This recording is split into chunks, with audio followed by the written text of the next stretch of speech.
Barbara Norris had ironed his tuxedo 3 times that evening, her hands trembling not from exhaustion, but from hope, the foolish kind that still believed her husband would remember who held his hand when he had nothing. The fabric was perfect now, crisp black shoulders without a single wrinkle. The bow tie she'd spent 20 minutes adjusting until it sat just right. Frederick would look distinguished tonight at the gala celebrating his empire, and maybe, just maybe, he'd look at her the way he used to, the way that made her believe building a life together meant they'd always stand side by side. She'd sewn her own dress for the occasion, navy blue, modest but elegant, with small pearl buttons down the back that Precious had helped her fasten earlier. Her daughter's small fingers had worked each button through its loop while whispering, "Mama, you look like a queen." Barbara had smiled then, kissed the top of Precious's head, and chosen not to mention that queens usually get invited to the palace, not left wondering if there's room for them at the table. The earrings Frederick gave her on their wedding day hung from her ears, simple gold hoops that had cost him 2 weeks. Salary back when 2 weeks' salary meant something because they were building dreams together, brick by brick, sacrifice by sacrifice. She touched them now as she stood outside Leonard Industries' grand headquarters, the building that used to have her name on the founding documents before Frederick's lawyers made those papers disappear. The entrance glowed with warm light and cold sophistication. Women in designer gowns she'd seen in magazines glided through the doors on the arms of men in tailored suits. Laughter spilled out into the night air, the kind of laughter that comes easy when you've never had to choose between paying the electric bill and buying your children new shoes. Barbara smoothed her dress one final time and walked toward the entrance. The security guard was tall, broad-shouldered, wearing an expression that suggested he took his job very seriously. His eyes swept over Barbara, cataloguing her modest dress, her simple jewelry, her face he didn't recognize from the executive floors. "Service entrance is around back," he said, not unkindly, just matter-of-factly. "Catering staff needs to check in with the coordinator first." Barbara's breath caught. I'm Barbara Leonard." Frederick Leonard's wife. The guard's expression didn't change. He consulted his clipboard, running his finger down a list of names. "I don't see you here, Mom. Are you sure you're on the guest list?" "And I'm his wife," Barbara repeated, hating how small her voice sounded. "I don't need to be on a list. I'm family." "Everyone needs to be on the list tonight, ma'am. Company policy for security purposes." He pulled out a radio. "Let me call up to the event coordinator, see if we can sort this out." Barbara stood there as the guard spoke into his radio, as other guests walked past her without a second glance, as the cold night air bit through her dress. She waited for 20 minutes while the guard made calls and checked lists and apologized with increasing discomfort that there seemed to be some kind of mistake. Finally, someone from inside confirmed her identity, and the guard stepped aside with an embarrassed nod. "My apologies, Mrs. Leonard, you can go in." She walked through doors that should have opened for her automatically, past the guard who'd mistaken her for hired help, and into a ballroom that took her breath away for all the wrong reasons. Crystal chandeliers hung from vaulted ceilings like frozen fireworks. Tables draped in ivory cloth held centerpieces of white orchids and flickering candles. A string quartet played in the corner, their music weaving through conversations and clinking champagne glasses. Everything was beautiful, elegant, expensive, a celebration of success that felt like standing in a museum of someone else's life. Barbara's eyes found the main table immediately. Every executive sat with their spouse beside them. Jonathan Richards and his wife Claire, holding hands under the table like newlyweds. David Patterson with his arm around his wife's shoulders, whispering something that made her laugh. Gerald Foster feeding his wife a bite of appetizer, playful and intimate. And there was Frederick, center of the table, commanding attention like he commanded everything now. His tuxedo, the one she'd ironed, fit him perfectly. His smile was bright and confident as he spoke to the people around him, gesturing with the ease of a man who belonged exactly where he was. Next to him sat Simone. She was stunning in the way magazines define stunning. Sharp cheekbones, Flawless skin, a red dress that probably cost more than Barbara's monthly grocery budget. Her hand rested on the table dangerously close to Frederick's. She leaned in when he spoke, laughed at his words before anyone else caught the joke, touched his arm with a familiarity that made Barbara's stomach twist. And Frederick's hand, Barbara saw it now, rested on the small of Simone's. Back, casual, comfortable, the way he used to touch. Barbara, when they walked together, when being close to her felt natural as breathing. Barbara's chair was gone. Every other spouse had a seat of honor beside their partner. Every other wife or husband sat at that main table, included, acknowledged, celebrated as part of their partner's success. But Barbara's place didn't exist.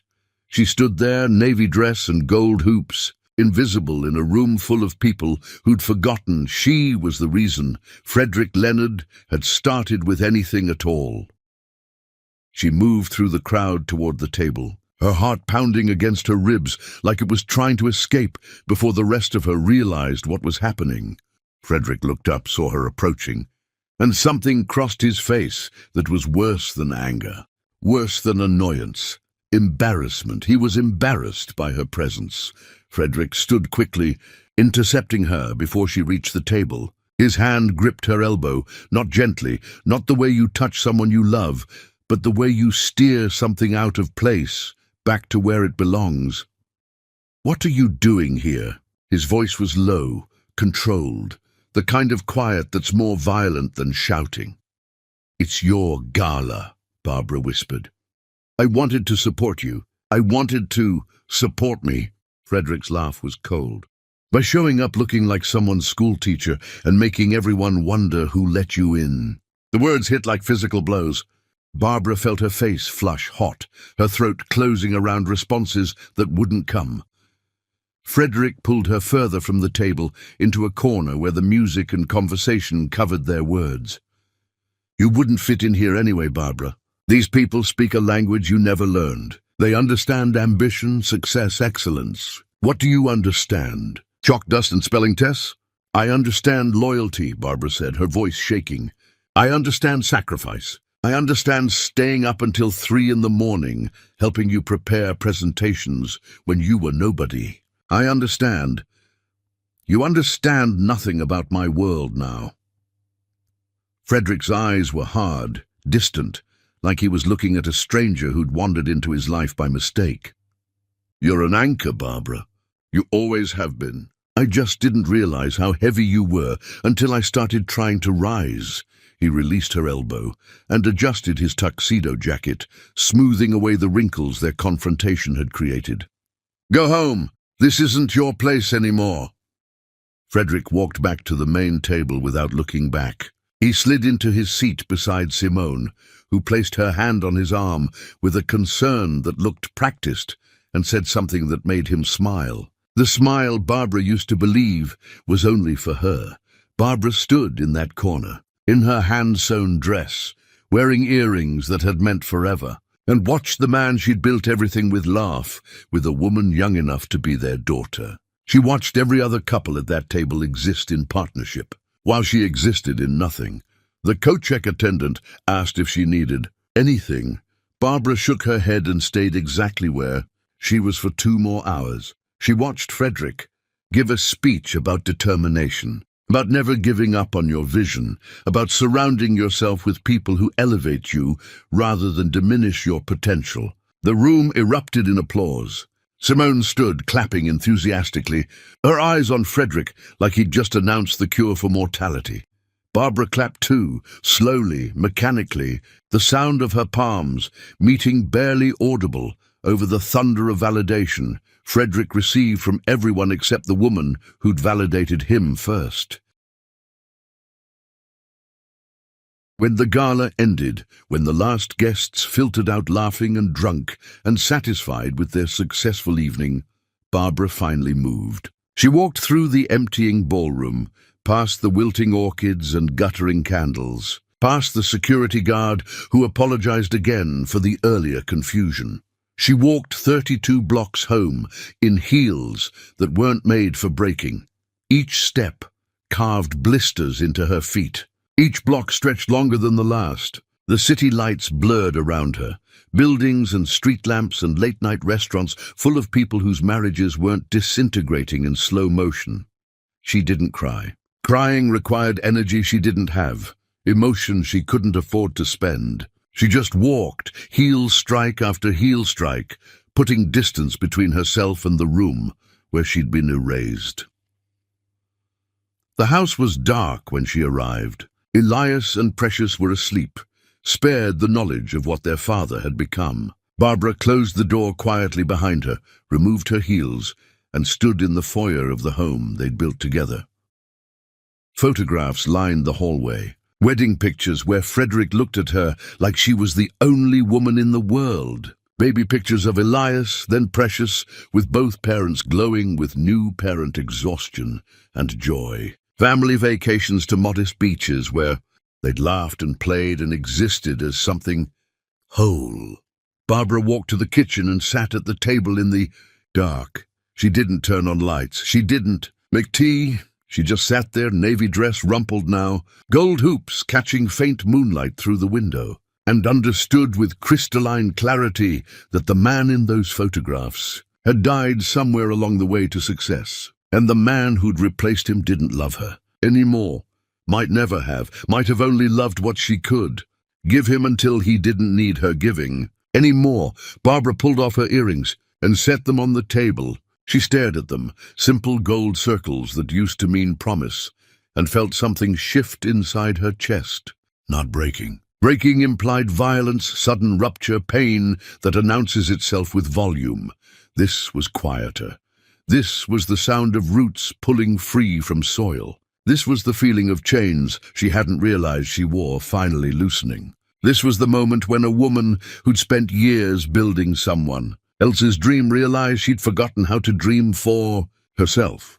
Barbara Norris didn't cry that night she planned. Chapter 2.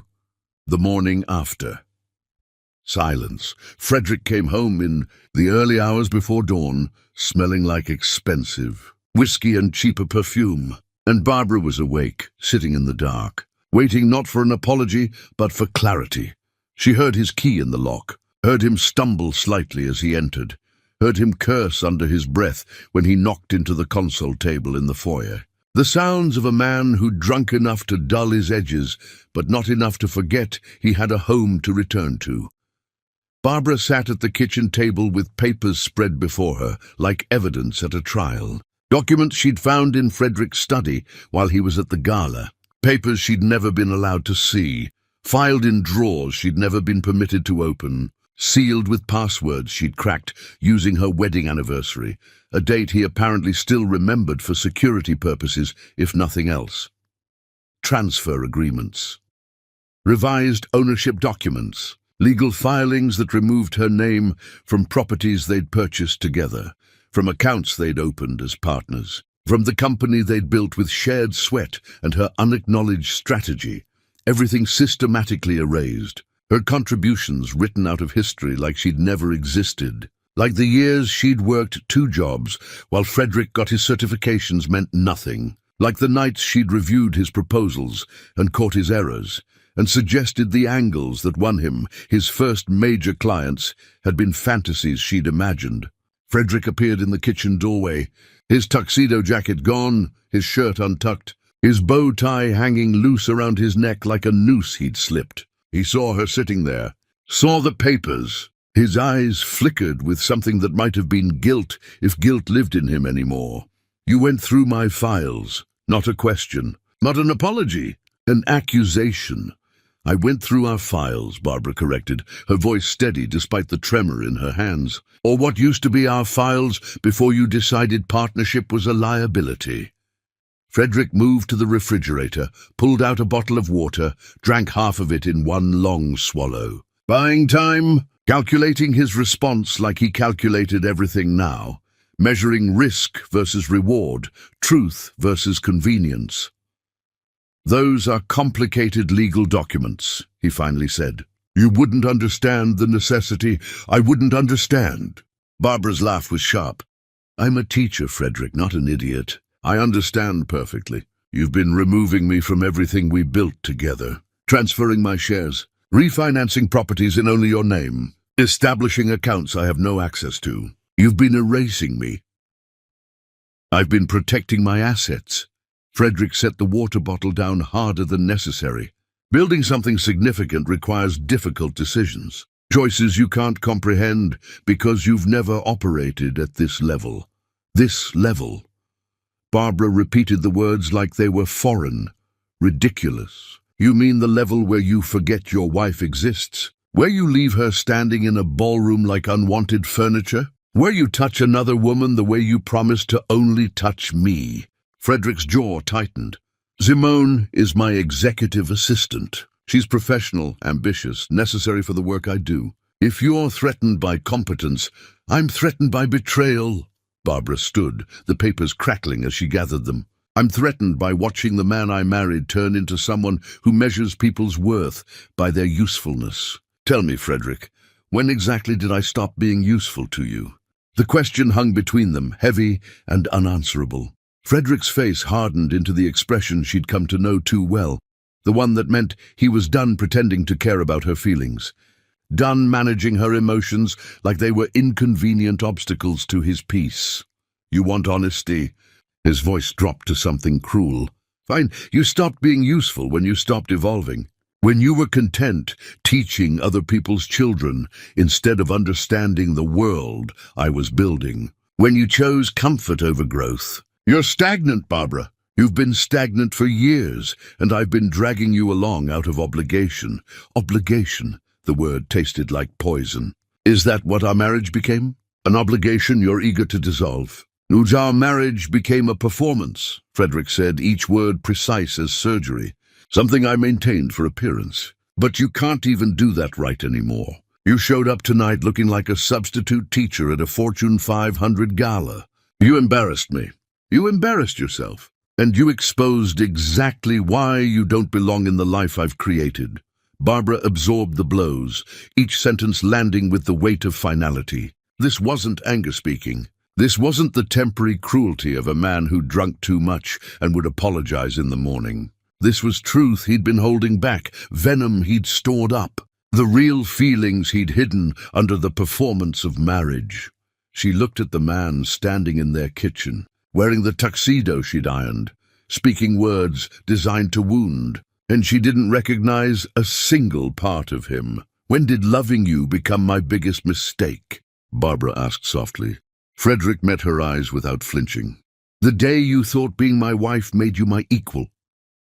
The silence that followed was absolute. Somewhere upstairs, a floorboard creaked. Neither of them looked up. Neither of them realized that Elias was standing at the top of the stairs in his pajamas, his hand gripping the banister, his face frozen in the expression of a boy watching his father destroy his mother. And in her bedroom, Precious pressed her ear against the door, her young heart breaking in ways that wouldn't heal clean, listening to her father dismantle the woman who'd given him everything. Barbara carefully stacked the papers into a neat pile. Her hands didn't shake anymore. Her voice didn't waver when she spoke. You think you built this empire alone, she said. You think your success came from your brilliance, your ambition, your singular vision. But every presentation I edited, every connection I helped you make through my teaching colleagues whose spouses became your clients, every night I held this family together while you chased your dreams. That was me building too. I was the foundation you stood on, Frederick. And you're too arrogant to see that foundations don't crumble when you abandon them. They just stop supporting your weight. Frederick scoffed. Poetic. Did you rehearse that while you were snooping through my files? No, Barbara said. I realized it while watching you pretend I don't exist, while standing in a room full of couples who still know how to love each other, while walking home alone in the dark because the man I married decided I'm not worth a car ride. She moved past him toward the doorway. The papers clutched against her chest like armor. Barbara! Frederick's voice stopped her. She turned. And for a moment, a single, breathless moment, she thought maybe he'd heard himself, maybe he'd seen what he was destroying, maybe he'd remember the man he used to be. "Make sure you're out of the bedroom before I come up," he said. "I need actual sleep tonight, not your pathetic tears." Barbara didn't respond. She climbed the stairs slowly, each step measured and deliberate. She passed Elias on the landing. Their eyes met, and in that glance everything unspoken was understood. Her son's face held rage and heartbreak, and a terrible premature understanding of exactly who his father had become. She touched his shoulder gently as she passed. "Go back to bed, sweetheart. Everything will make sense in the morning." But Elias didn't move. He stood there watching his mother disappear into the guest room, watching his father stumble toward the master bedroom, and understanding that some things would never make sense again. In her room, Precious lay in bed with her eyes open, staring at the ceiling where glow-in-the-dark stars spelled out constellations her father had helped her place there years ago. Back when he remembered she existed, back when family meant something more than obligation. She heard her mother close the guest room door, heard her father slam the master bedroom door, heard the house settle into the kind of quiet that follows destruction. And Precious Rosefield Leonard made a decision in that moment, though she wouldn't articulate it for days yet. If she ever had to choose between her parents, between comfort and love, between the palace and the woman who'd built it, she already knew which side she'd stand on. Barbara didn't sleep that night. She sat on the guest room bed with the financial papers spread around her like pieces of a puzzle she'd finally solved. She looked at her wedding photo on the nightstand, young Barbara and young Frederick, smiling like the world was theirs to conquer together. She picked up the frame and stared at it for a long time. Then she opened the nightstand drawer, placed the photo face down inside and closed it. When dawn finally came, painting the guest room in shades of grey and gold, Barbara Norris stood and walked to the closet. She pulled out a suitcase she hadn't used in years, set it on the bed, and began folding clothes with the precision of someone who had already left in her heart. This was the morning everything changed. This was the moment. Calculation became action. This was the day Barbara stopped being Frederick Leonard's wife and started becoming herself again. Chapter 3. The Choice That Broke Him. Frederick assumed his children would choose the mansion with the pool, the private school with the prestige, the life where money solved every problem except the one that mattered. He forgot they had her heart. The sound of Barbara packing woke the house. Not loud, not dramatic, just the quiet rustle of clothes being folded, drawers opening and closing, hangers sliding across rods. The sound of departure in its earliest stages, before tears, before drama, just practical preparation for survival. Frederick emerged from the master bedroom near noon, his face puffy from alcohol and restless sleep, his expensive pajamas wrinkled in ways his tuxedo never would be. He found Barbara in their bedroom. No, his bedroom now, he'd made that clear, carefully removing her clothes from the walk-in closet. A single suitcase sat open on the bed, not the large designer luggage they'd purchased for the European vacation they never took because Frederick was always too busy. Just a simple black bag, medium-sized, the kind that fits in an overhead compartment because economy passengers don't get checked luggage privileges for free. "What are you doing?" Frederick's voice carried more irritation than concern, like she was rearranging furniture without consulting him rather than dismantling their marriage. "Leaving." Barbara continued, folding a sweater, creasing it precisely down the middle. "I think you made that decision for both of us last night. I'm just executing what you clearly wanted." Frederick laughed, the sound harsh in the quiet room. "You're leaving? Where exactly do you think you're going? You have no job, no savings, no—" "I have my sister." Barbara placed the sweater in her suitcase. "I have Lydia's guest room. I have my teaching certification. I have everything I need except self-respect if I stay here."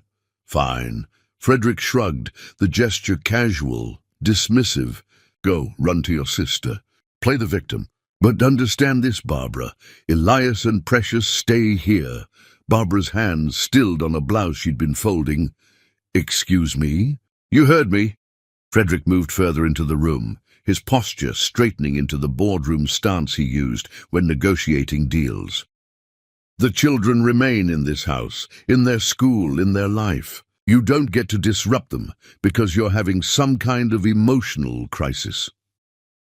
Emotional crisis. Barbara turned to face him fully. Is that what you call realizing your husband despises you? Is that what you call discovering you've been systematically erased from your own life? Call it whatever helps you sleep at night. Frederick's eyes were cold, calculating. But those kids have comfort here, stability, opportunity. You think you can provide that in your sister's apartment? You think you can give them what I can? The bedroom door opened. Elias stood in the doorway, fully dressed despite the early hour, his expression unreadable. Are you really leaving, Mom? Barbara's voice softened immediately. Sweetheart, don't answer him, Frederick interrupted. Elias, your mother is upset right now. She's making rash decisions that she'll regret. You don't need to worry about any of this. Elias ignored his father completely, his eyes locked on Barbara. If you're leaving, what happens to us? Frederick stepped forward, placing a hand on Elias's shoulder with performative paternal concern. You stay here, son, where you belong, where you have everything you need. I didn't ask you. Elias shrugged off his father's hand with a deliberateness that made Frederick's jaw tighten. I asked Mom. Barbara moved toward her son, kneeling slightly so they were eye level. You don't have to choose, Elias. You don't have to decide anything right now. I will always be your mother, always love you, no matter where any of us live. That's a cop-out answer, Elias said, but his voice wasn't angry. It was searching, trying to understand the rules of a game that shouldn't exist. You're either taking us with you or you're not. Which is it? Frederick interjected before Barbara could respond. She's not taking you anywhere. You're old enough to understand that this house, your school, your future, all of that costs money your mother doesn't have. I can give you opportunities she can't, college funds, connections, the kind of life that opens doors instead of begging at them. Opportunities. Elias repeated the word like it tasted rotten. Is that what you call what you did to Mom last night? An opportunity for her to know exactly how little she means to you? Frederick's face flushed. You don't understand adult relationships. I understand enough. Elias's voice shook, not with fear, but with fury carefully controlled. I understand you humiliated her. I understand you've been lying to all of us. I understand that everything you taught me about being a man, about integrity and respect and keeping your word, you don't believe any of it. You just said it because it sounded good. Elias, Frederick reached for his son again. Don't touch me. The words came out sharp, final. You taught me that a man's worth isn't measured by what he owns. That character matters more than comfort. That family comes first, always. Were those lies? Was everything you said just garbage you performed until you got rich enough to stop pretending? The room fell silent except for the sound of Frederick's breathing, heavy and defensive. Your father is under a lot of pressure, Barbara tried to mediate, even now, even after everything.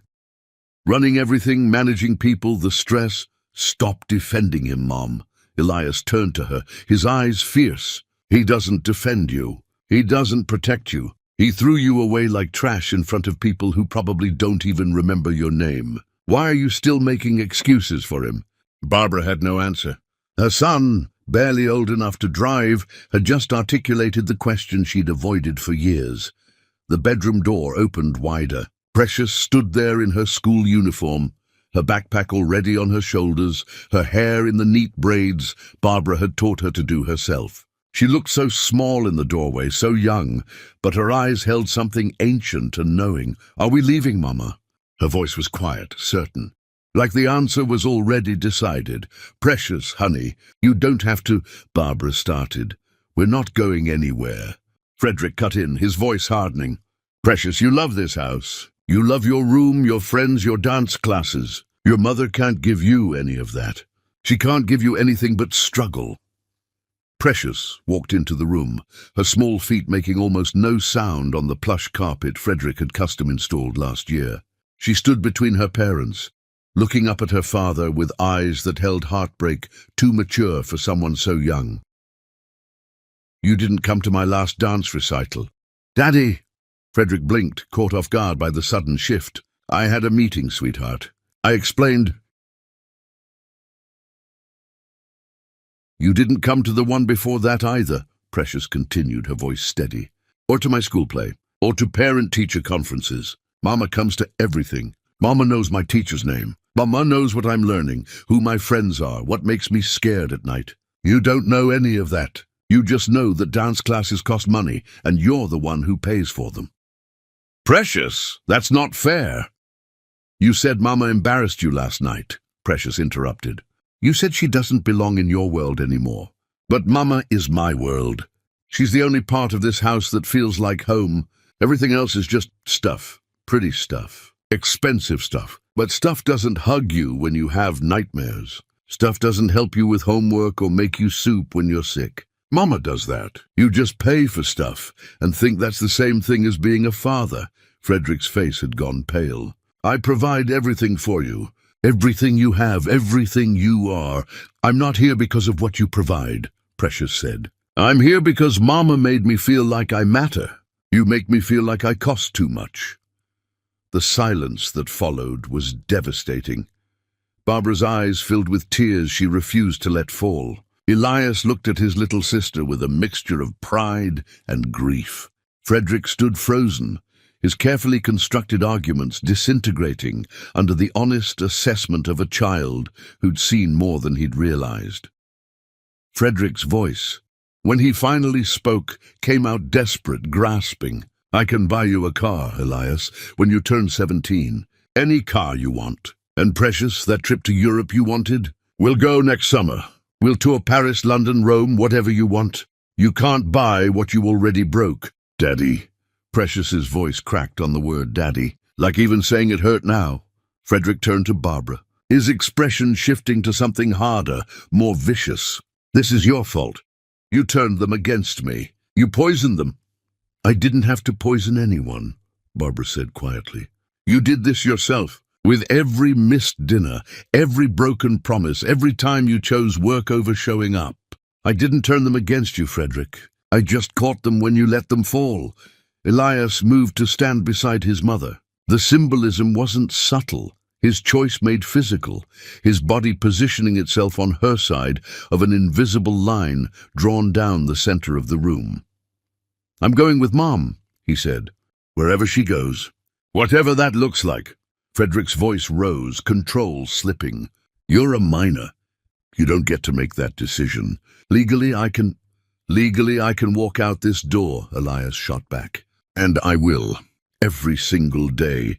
You can drag me back here, but you can't make me stay. You can't make me respect you. You can't force me to forget what you did to the woman who sacrificed everything so you could become someone who thinks sacrifice is weakness." Precious took her mother's hand. "I choose Mama too. I already packed my favorite things last night. They're in my backpack." Barbara looked down at her daughter. This tiny girl carrying a backpack that suddenly represented everything meaningful in her life, and something inside her chest both shattered and healed simultaneously. "You don't have to do this," Barbara whispered to both children. "I will love you exactly the same, no matter what you choose. This isn't about taking sides." "Yes, it is," Elias said. "It's always been about sides. We just didn't realize it until now. And we're choosing love over money. We're choosing the parent who shows up over the parent who just sends checks. We're choosing you, Mom. We already did." Frederick looked at his family, his wife, his son, his daughter, all standing together on one side of the room while he stood alone on the other. He saw his empire reflected in their eyes, saw his success measured by their rejection, saw the cost of his ambition totaled in the space between them. "You'll be back," he said, his voice hollow but stubborn. "When you realize how hard it is out there, when you run out of money and options and fantasy notions about love conquering all, you'll come back. And I won't be waiting with open arms." Barbara picked up her suitcase. "We won't be coming back. We don't need everything," Precious said, squeezing her mother's hand tighter. "We just need each other." They walked out of the bedroom together, Barbara, Elias, and Precious, leaving Frederick standing among designer furniture and custom carpeting and all the expensive emptiness he'd chosen over them. Frederick watched them descend the stairs, heard the front door open and close, heard the car start, Barbara's old sedan that he'd been planning to replace with something newer, something that wouldn't embarrass him in the driveways of his colleagues. He stood at the bedroom window and watched them drive away, certain they'd realize their mistake within days. He was wrong. They never came back, and Frederick Leonard stood in his empty mansion, surrounded by everything he'd gained and nothing that mattered, finally understanding the difference. Chapter 4. The Weight of New Beginnings.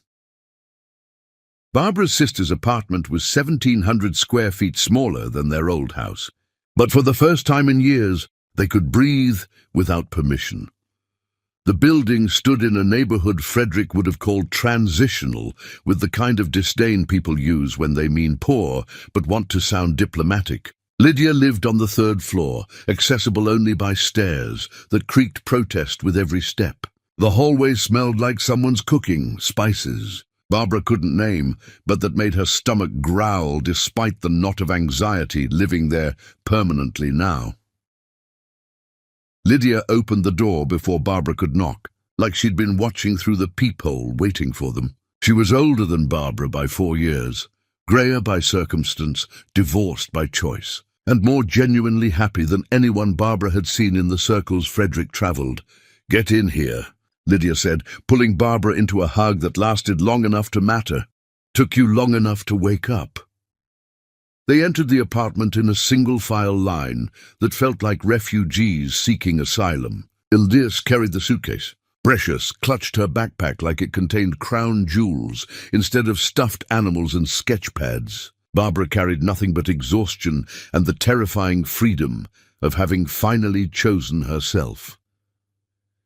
The apartment was small but lived in, filled with mismatched furniture and photographs of people who smiled because they wanted to, not because cameras required it. Plants thrived on every available surface. Books stacked in corners like small literary towers. The television was old but functional. The couch had seen better decades, but offered comfort anyway. "You'll take my room," Lydia said, already moving toward the hallway. "I'll sleep on the couch." "Absolutely not," Barbara protested. "We're already imposing. Your family, not imposing. And I've been falling asleep watching television for the past 2 years anyway. Might as well make it official." Lydia pointed at Elias and Precious. "You two will share the second bedroom. It's got bunk beds left over from when my kids lived here. Top bunk is prime real estate, by the way. Battle it out amongst yourselves." Precious's eyes lit up for the first time since they'd left the mansion. "Bunk beds? Really?" "Really. And the bottom bunk has a reading light, so don't let your brother convince you the top is better just because it's higher."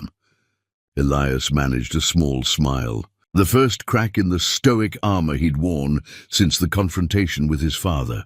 "I'll take bottom bunk. Heights aren't my thing anyway." They settled in with the awkward efficiency of people trying not to burden each other. Barbara insisted on taking the couch despite Lydia's protests. Elias and Precious unpacked their minimal belongings into a bedroom approximately the size of Precious's walk-in closet at home. No one complained. No one mentioned what they'd left behind. They moved forward because backward wasn't survivable. That first night, Barbara lay on Lydia's couch, staring at a ceiling with a water stain shaped vaguely like a bird, and conducted a mental inventory of her resources. Cash on hand, $234. Savings account, $3,166. The account Frederick had forgotten existed because he'd stopped caring about Barbara's finances years ago. Credit cards, none that Frederick couldn't freeze with a single phone. Call, job prospects, teaching positions that wouldn't materialize mid-semester without connections she no longer had access to. Debts, none. Thankfully, except the unpayable kind owed to children who'd sacrificed comfort for love. The mathematics of survival felt impossible. Morning came too soon and too late simultaneously. Barbara woke to sunlight streaming through windows without curtains expensive enough to block it perfectly. She smelled coffee. Real coffee, not the specialty bean imported nonsense Frederick had insisted on, and followed the scent into Lydia's tiny kitchen. "How'd you sleep?" Lydia asked, pouring Barbara a mug without waiting for an answer. "I didn't," Barbara admitted. But lying down felt productive anyway.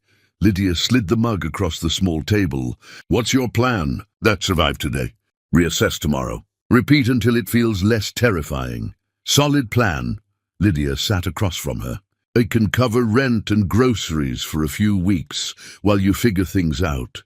No arguments. I watched what that man did to you for years. Consider it back payment for every time I bit my tongue instead of telling you to leave." Tears threatened, but Barbara blinked them back. Crying felt like luxury she couldn't afford. "Thank you for everything. For not saying, 'I told you so.'" "The day isn't over yet," Lydia said with a grin that made Barbara laugh despite everything. Elias emerged next, already dressed for school, his face carefully blank in the way teenagers mask panic. "How do I get to school from here?" Barbara's heart sank. She hadn't thought about transportation, about the logistics of maintaining normalcy when everything had imploded. "I'll drive you. It's 40 minutes, but that's almost an hour of gas every day," Elias said quietly. "Gas you need money to buy." The unspoken math hung between them, brutal in its honesty. "Maybe I should transfer schools," Elias suggested. "Somewhere closer. The district school is probably fine." "Your senior year," Barbara started, "doesn't matter if it bankrupts us." Elias's voice was matter-of-fact. "Practical, too adult for someone who should still be worried about nothing heavier than college applications. I can transfer, make new friends. It's fine." It wasn't fine, and they both knew it. But fine was a luxury they'd given up when they chose love over money. Precious appeared in the doorway, her school uniform slightly wrinkled from being packed in a backpack. "Can we eat breakfast?"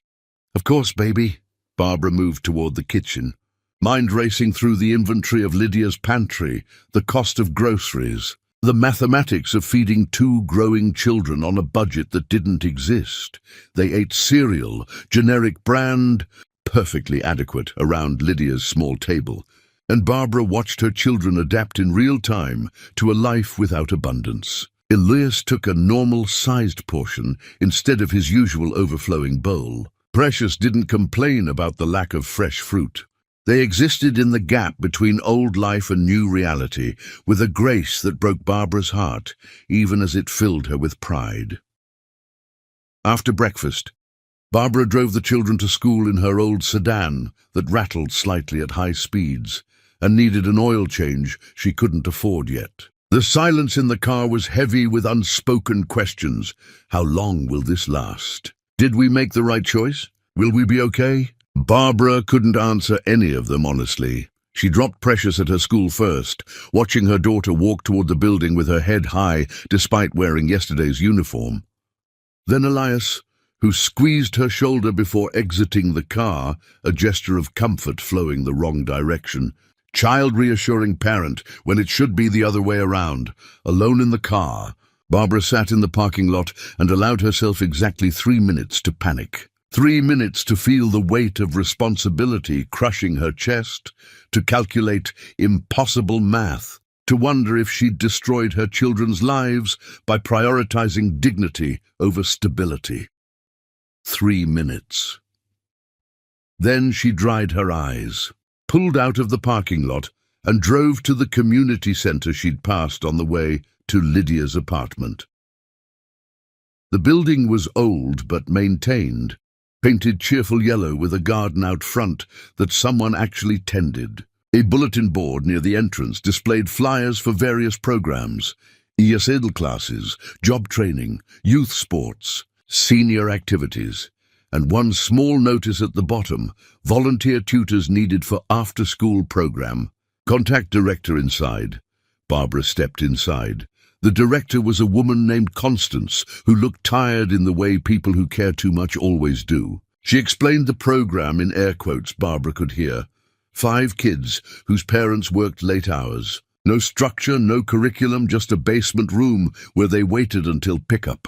I can help, Barbara said. I'm a teacher, elementary and middle grades. I have my certification, references. You want to volunteer? Constance looked suspicious, like generosity was a scam she hadn't identified yet. I need to work, Barbara corrected. But I understand there might not be budget for paid positions right now. So I'll volunteer until there is. I need somewhere to be. Something to do that matters. Constance studied her for a long moment. You running from something? Yes, Barbara answered honestly. But I'm running towards something too. I just don't know what it looks like yet. Okay. Constance stood, extending her hand. Monday through Friday, 3 to 6. Bring whatever you need for teaching. We'll provide space. Can't promise much else. Barbara shook her hand, feeling purpose solidify for the first time since leaving the mansion. Space is enough. For now, space is everything. She returned to Lydia's apartment and spent the afternoon creating lesson plans with borrowed paper and pens she'd saved from her old teaching days. She organized activities, planned reading strategies, sketched out schedules. She built structure from nothing, because structure was all she knew how to build anymore. When Elias and Precious came home from school, Barbara was sitting at the kitchen table, surrounded by her planning materials. "What's all this?" Precious asked, climbing into the chair beside her mother. "I found a job, sort of. Tutoring at the community center. It doesn't pay yet, but it's something. Something is good," Elias said, dropping his backpack by the door. "Better than nothing." "I talked to the school office," Elias continued, "about work-study programs. There's a grocery store near here that hires students. They'll work around my schedule." "Elias, you don't have to—" "Yes, I do," he interrupted gently. "We're a team now, Mom. Teams support each other. That's what you taught me." Precious pulled out her sketch pad. "And I can help Aunt Lydia with her baking on weekends. She said I'm good at decorating cupcakes." Barbara looked at her children, these remarkable humans who'd chosen struggle alongside her instead of comfort without her, and understood that wealth had nothing to do with bank accounts. "We're going to be okay," she said, believing it for the first time. "We already are," Precious said simply, returning to her drawing. That night, they ate dinner Lydia had cooked. Simple pasta, sauce from a jar, bread from the discount bakery, and laughed about stupid things that didn't matter. They played board games with missing pieces. They watched television on a screen small enough to actually require sitting close together. They existed in cramped quarters without space to escape each other, and discovered that proximity wasn't punishment when you actually loved the people you were close to. Barbara tucked Precious into the bottom bunk, kissed her forehead, and listened to her daughter whisper, "I miss my room sometimes, but I don't miss the house." Does that make sense? Not perfect sense, baby. Buildings aren't homes. People are. Later, lying on Lydia's couch in the dark, Barbara heard her phone buzz. A text from Frederick's lawyer.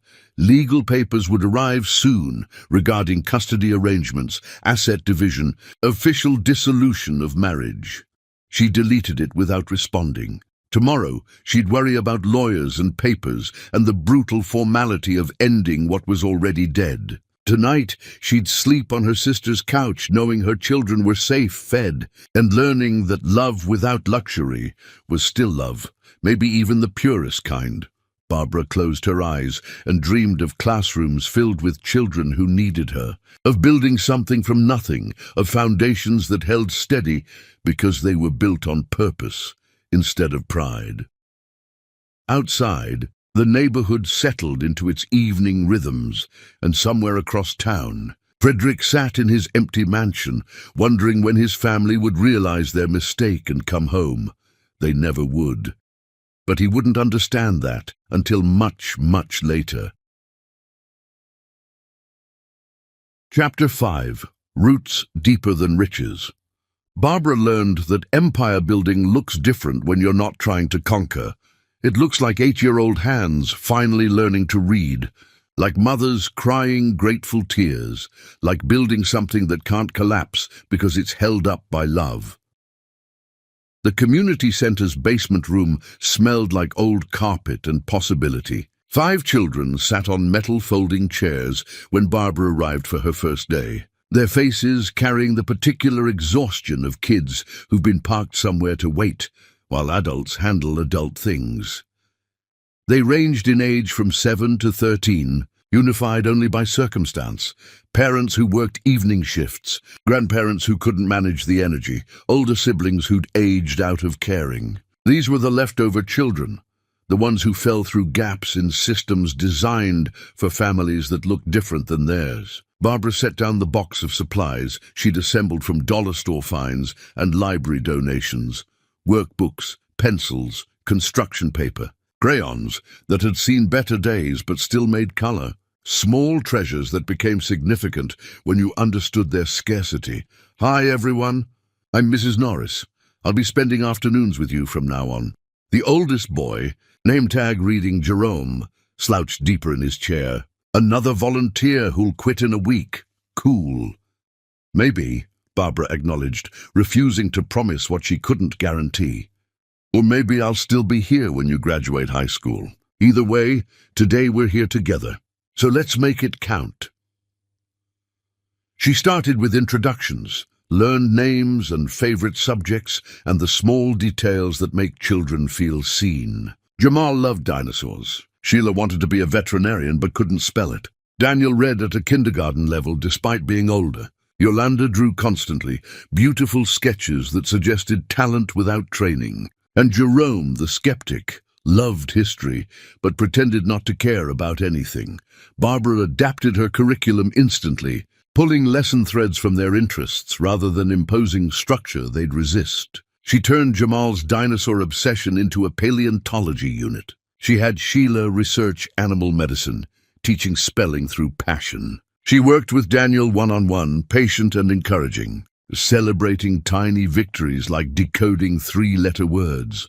Precious arrived after her own school let out, skipping into the room with art supplies she'd carried all day. "Can I help, Mama?" The children perked up, curious about this addition to their afternoon.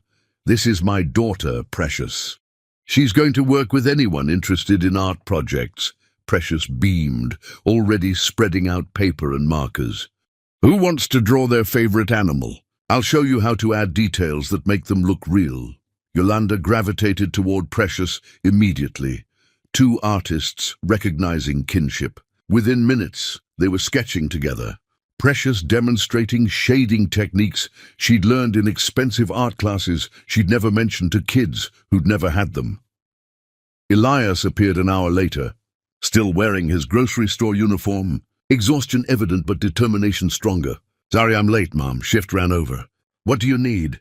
Barbara's heart squeezed watching her son, who should be playing sports or video games, instead volunteering to help after working for minimum wage because they needed every dollar.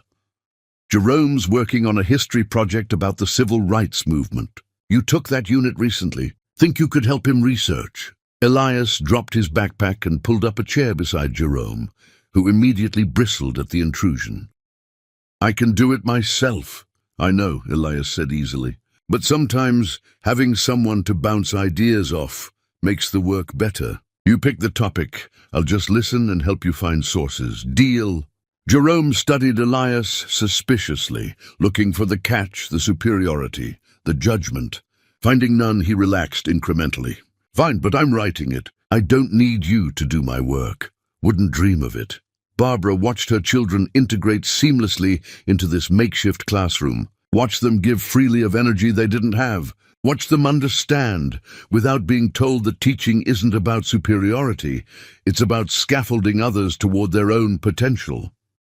The weeks accumulated into patterns. Barbara arrived at the center every afternoon with lessons planned around donated materials, and creativity stretched thin. Enrollment grew from 5 children to 12, then 17, then 25 as word spread through the neighborhood about the teacher who actually cared, who showed up consistently, who saw potential instead of problems. Parents began staying after pickup, asking questions about their children's progress, expressing gratitude Barbara hadn't earned yet, but appreciated anyway. Mrs. Norris, Sheila's reading at home now, one mother said, her voice thick with emotion. She hates reading, hated it, but she's reading now, every night. How did you do that? I didn't do anything, Barbara said honestly. Sheila decided she wanted to. I just provided books about animals she couldn't resist. The community center director, Constance, appeared in the doorway one afternoon 6 weeks into Barbara's volunteer tenure. Can we talk? Barbara's stomach dropped. This was it. The moment they'd decide one volunteer teacher wasn't worth the space, wasn't producing measurable results fast enough, wasn't... We got a small grant, Constance interrupted Barbara's spiral. Not much, but enough to pay you. It's part-time, barely minimum wage, but if you're interested... Yes. Barbara's response came before Constance finished the sentence. Absolutely yes. You didn't let me tell you the amount. Doesn't matter. If it's legal and covers gas money, I'm in. Constance smiled, tired but genuine. You're either desperate or dedicated. Haven't decided which yet. Both, Barbara admitted. Desperately dedicated. The paycheck wasn't much. $400 every 2 weeks. Poverty wages for professional work. Barbara had never been more grateful for money in her life. It meant food security. It meant not leaning entirely on Lydia. It meant dignity earned through labor instead of granted through marriage. She cashed her first check at a corner store that charged 3% but offered immediate access. Then took Elias and Precious to the grocery store they'd been avoiding because their list always exceeded their budget. Get actual food, Barbara said, steering them toward produce instead of bargain aisles. Nothing we don't need, but nothing we do need that we're skipping. They shopped like it was treasure hunting. Elias comparing unit prices with calculator focus. Precious selecting vegetables and asking how to prepare them. Barbara allowing herself the luxury of meat that wasn't marked down for quick sale. At checkout, the total came to $67. Barbara had expected panic. Instead, she felt pride, honest money, honestly earned, feeding people she honestly loved. They loaded groceries into Barbara's car, the old sedan that rattled but ran, that embarrassed nobody because it represented transportation instead of status. Elias arranged bags carefully in the trunk, ensuring nothing would shift during the drive. Precious claimed the front seat, already chattering about dinner plans. Barbara started the engine, pulled out of the parking lot, and felt something shift inside her chest. Not healing. Healing took longer than weeks, but the beginning of understanding that poverty with purpose felt richer than wealth without meaning. They drove through the neighborhood as evening fell, streetlights flickering on, people walking home from work or sitting on stoops watching the world pass. This wasn't the neighborhood Frederick would have chosen. These weren't the views he'd have valued. But these were the streets where Barbara was building something that couldn't be purchased. Community, contribution, the quiet knowledge that she mattered because she made others feel like they mattered. Mom, Elias said from the back seat. There's smoke coming from the car hood. Barbara's heart sank. She pulled over immediately, killed the engine, and got out to investigate. Steam, not smoke, rising from the radiator like accusatory judgment. She popped the hood, stared at machinery she didn't understand, and felt the familiar weight of problems without solutions. Engine overheating. A voice came from the sidewalk. Barbara turned. An older man stood near a garage, wiping his hands on a rag, his face weathered but kind. I think so. I don't really know much about cars. The man approached, glanced under the hood, and made a considering sound. Radiator fluids low. Probably a leak somewhere. You got far to go? Just a few blocks. Let it cool down 15 minutes, then drive straight there. Don't turn the engine off until you're parked. Bring it to my shop tomorrow, right here, and I'll take a look. Name's Walter. I can't really afford... Barbara started. Walter waved her off. Didn't ask if you could. Asked if you wanted it fixed. Everything costs something, but prices vary. We'll figure it out. Gratitude threatened tears Barbara refused to shed in front of strangers. Thank you. I'll come by tomorrow. They waited the 15 minutes sitting on a nearby bus bench, Precious asking questions about engines and Barbara admitting she didn't have answers. When they finally drove the last few blocks to Lydia's apartment, the car shuddered but survived. Inside, Lydia had dinner started, rice and beans, simple and filling. They unloaded groceries, and Barbara contributed fresh vegetables to add to the meal, protein to make it substantial, fruit for dessert because children deserved sweetness sometimes. They ate together around the small table that barely fit 4 people, but somehow accommodated them perfectly. They talked about their days, Elias's co-worker drama at the grocery store, Precious's improving art skills, Barbara's expanding tutoring program, Lydia's successful weekend at the farmer's market selling baked goods. After dinner, Precious helped with dishes, while Elias tackled homework at the table. Barbara sat with Lydia on the couch, exhausted but content in ways exhaustion from Frederick's life never allowed. "Your car making that noise again?" Lydia asked. "Radiator. Found a mechanic who might not completely bankrupt me. Walter, good guy, honest, he'll charge you fair." Lydia paused. "You're doing good, you know. Building something real. Something that'll last because it's built right." Barbara nodded, not trusting her voice. That night, lying on the couch in the dark, Barbara thought about the article she'd read that afternoon. A small piece in the local paper about the community center's expanded programming, mentioning her by name. Barbara Norris brings dedicated teaching experience to underserved youth. It was tiny, insignificant to anyone who measured success by square footage and salary. But to Barbara, seeing her name attached to work that mattered, to contribution that helped rather than merely impressed, felt like the first true recognition she'd received in years. She'd taped that article to Lydia's refrigerator, not from pride, but as proof that starting over was possible. That significance came from service, that empires built on love instead of ego had foundations nothing could shake. Across town, Frederick sat in his mansion reading the same article. He'd found it accidentally while searching for something else, seen Barbara's name, read about her community work, and felt something he refused to name as regret.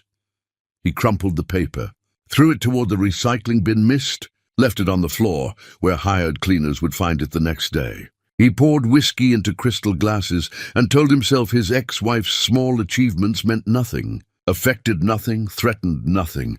He was lying to himself, but he'd become excellent at that. Meanwhile, Barbara slept soundly on her sister's couch, dreaming of classrooms and children and the quiet satisfaction of work that actually mattered, completely unaware that the man she'd left behind was beginning the slow process of unraveling. Some collapses happen suddenly. Others take time, brick by brick, decision by decision, until the structure that seemed so solid proves itself hollow. Frederick's collapse was just beginning, and he had no idea how far he'd fall before hitting something solid enough to hold his weight. Chapter 6, The Empires. First cracks, Frederick Leonard discovered that loyalty, purchased with paychecks, disappears the moment the checks get smaller, and Simone's devotion lasted exactly as long as his quarterly profits. The audit notification arrived on a Tuesday morning, clinical and bureaucratic in its language. Routine financial review. Standard procedure. Please provide documentation for accounts, ending in various numbers that Frederick didn't immediately recognize, because he delegated those details to people he'd trusted to handle them, people like Simone. She'd been handling his financial oversight for some time, managing accounts with access he'd granted because she was competent, beautiful, and told him what he wanted to hear. She worked late hours Frederick mistook for dedication. She accompanied him to dinners he called networking, and she probably called something else. She'd filled spaces Barbara had vacated, both professionally and in the dangerous territory of implications neither of them had made explicit. Frederick called her into his office. The notice spread on his desk like evidence of something he hadn't yet understood. "Did you know about this audit?" He kept his voice casual, not yet suspicious, just seeking information. Simone's expression remained perfectly neutral. "Audits are standard. Nothing to worry about. I'm sure everything will check out fine. These account numbers," Frederick pointed at the list. "What are these for specifically?" "Client trust accounts, operational reserves, standard holdings. I can pull the documentation if you'd like to review it." "Do that," Frederick said. "By end of day. I want everything organized before they start digging." Simone nodded, left his office with the same confidence she always carried, and Frederick thought nothing more of it until the auditor arrived the following week and started asking questions. Nobody could answer because the answers had apparently left the building. The auditor was a woman named Patricia who wore sensible shoes and an expression that suggested she'd seen every financial trick humans had invented and wasn't impressed by any of them. She set up in Frederick's conference room with boxes of files Simone had provided, and within 4 hours, Patricia's expression had shifted from neutral to concerned. "Mr. Leonard, can you explain these transfer patterns?" She showed him spreadsheets with highlighted rows, numbers that should have stayed in one column, but had apparently taken detours through several others before disappearing entirely. Frederick stared at numbers that meant nothing, following trails that led nowhere. "What am I looking at?" Money leaving your client trust accounts in increments just below reporting thresholds, routing through intermediate accounts, then disappearing into what looks like personal holdings that don't match your declared assets. That's impossible. Those accounts are strictly managed. Only my financial director has access to authorize those kinds of transfers." Frederick stopped mid-sentence, the realization hitting him like physical force. Simone had access. Simone had authorization. Simone had been managing these accounts for 18 months, while Frederick had been too distracted, building his image and destroying his marriage, to notice patterns that should have raised immediate red flags. "Where is Miss Simone Caraway?" Patricia asked, her tone suggesting the question wasn't casual curiosity. "I'll find her." Frederick stood, his movements sharp, with barely controlled panic. Simone wasn't at her desk, wasn't in the building, wasn't answering her phone or responding to messages that grew increasingly urgent as Frederick's understanding of the situation crystallized into something close to catastrophe. He called his lawyer, called his accountant, called every board member with growing desperation as the scope of Simone's theft emerged from documents she'd carefully curated to hide exactly what she'd been doing. She'd stolen systematically, methodically, with the kind of precision that suggested experience. Small amounts at first, testing security protocols, then larger sums as she understood where the gaps existed, where oversight failed, where Frederick's trust had created vulnerability. The total, when finally calculated, approached $700,000. Not enough to destroy Frederick completely, but enough to crack foundations, trigger investigations, raise questions among investors about competency and security, and whether Leonard Industries was a reliable place to entrust capital. Frederick sat in his office long after everyone else had left, staring at financial statements that revealed his own stupidity in clinical detail. He'd been so focused on image, on appearing successful, on surrounding himself with attractive competence, that he'd never actually verified that competence was real. He'd chosen Simone because she made him look good, because having her beside him suggested virility, relevance, power, because Barbara had made him feel ordinary and Simone had made him feel exceptional. And he'd valued exceptional over honest, without considering that exceptional people rarely waste time making mediocre men feel important. His phone buzzed. A text from an unknown number. "You taught me everything, Frederick. Take what you want when you want it, from whoever's too weak to stop you. Thank you for the education. And the money?" Frederick threw his phone across the office, watched it shatter against the wall, and understood with brutal clarity that he'd been played by someone who'd learned manipulation from watching him practice it on others. The lawsuit started within days. Clients whose money Simone had stolen demanding restitution. Investors panicking about security vulnerabilities and pulling funding. Board members calling emergency meetings where Frederick's competence was questioned with increasing bluntness. Jonathan Richards, who'd been Frederick's friend before becoming his colleague, spoke with careful diplomacy that barely masked contempt. "We need to discuss contingency plans if this situation escalates. The board is concerned about leadership stability." "I'm handling it," Frederick insisted, his voice carrying defensiveness he couldn't quite suppress. Simone acted alone. "This is contained." "Is it?" David Patterson leaned forward, his expression skeptical. "Because from where I'm sitting, this looks like systematic oversight failure. The kind that makes people wonder what else we're not seeing."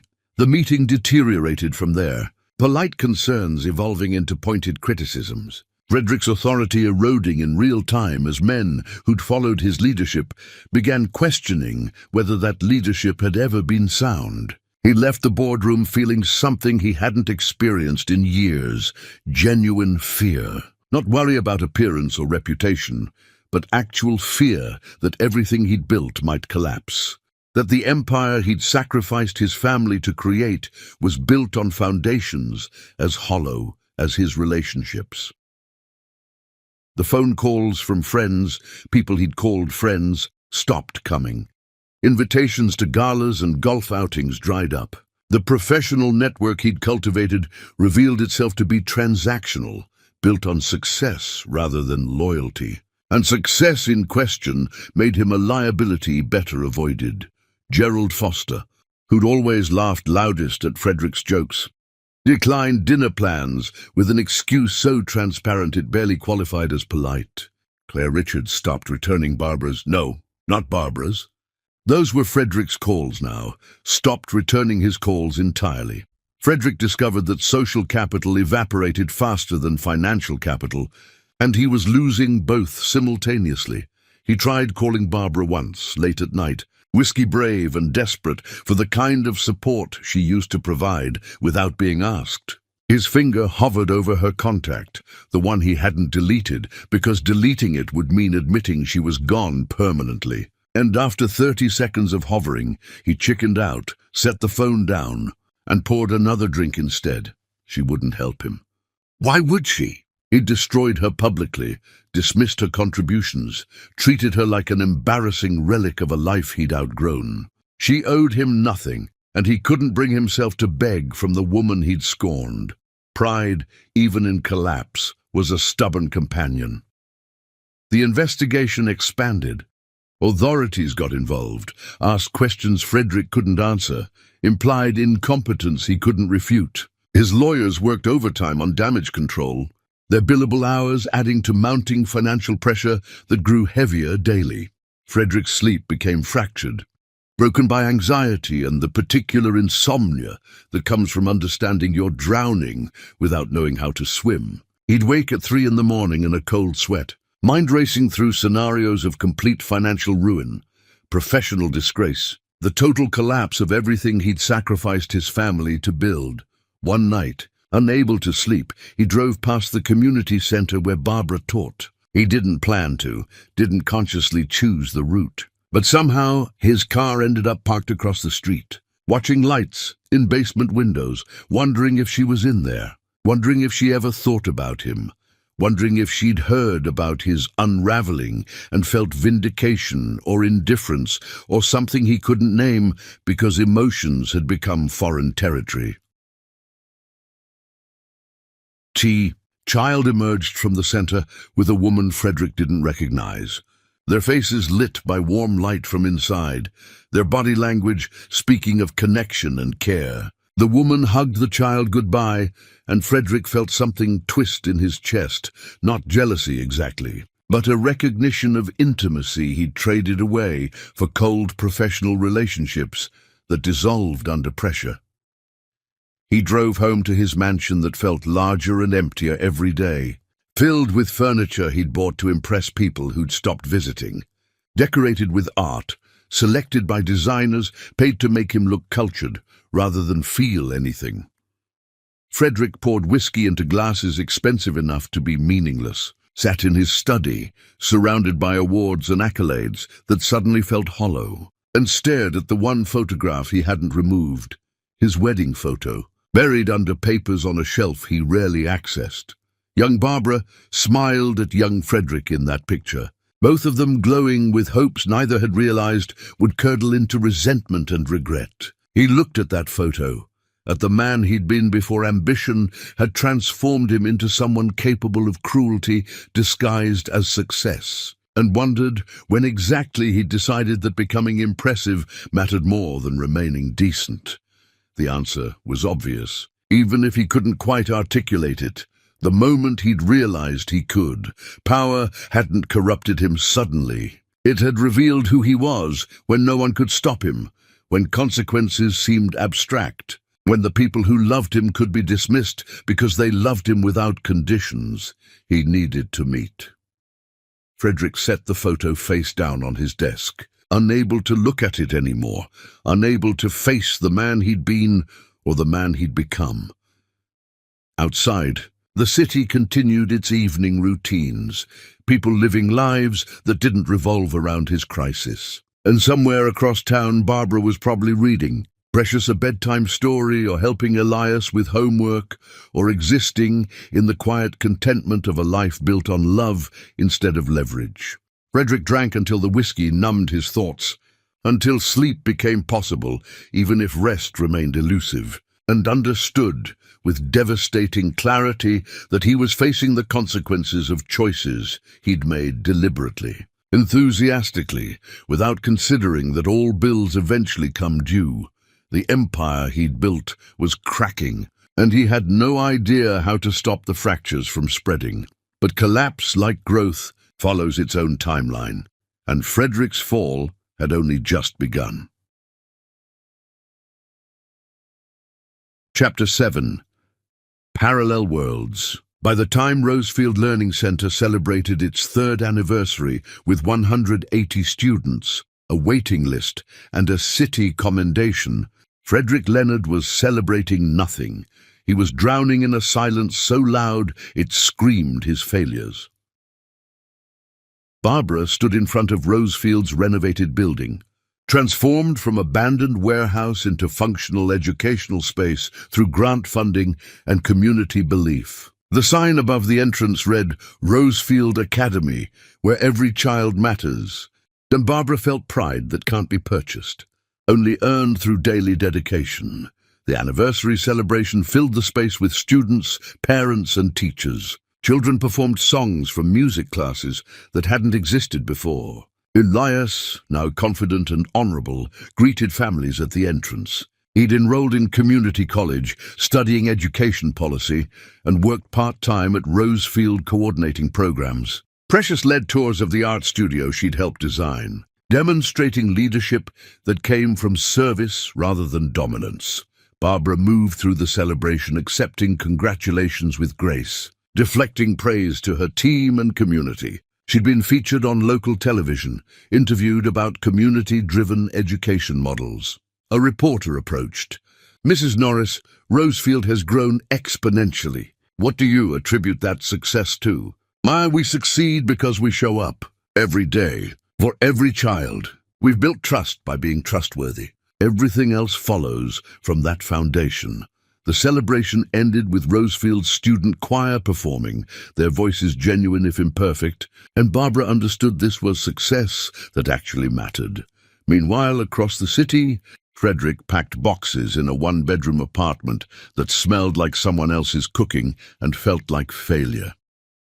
The mansion had been foreclosed, cars repossessed, furniture auctioned to pay debts that kept multiplying. Leonard Industries sold to satisfy creditors. Frederick's apartment was the kind of place he'd have mocked before: thin walls, broken cabinets, worn carpet. He owned almost nothing now: clothes, a laptop, a few books. Everything else converted to cash for mistakes that kept compounding.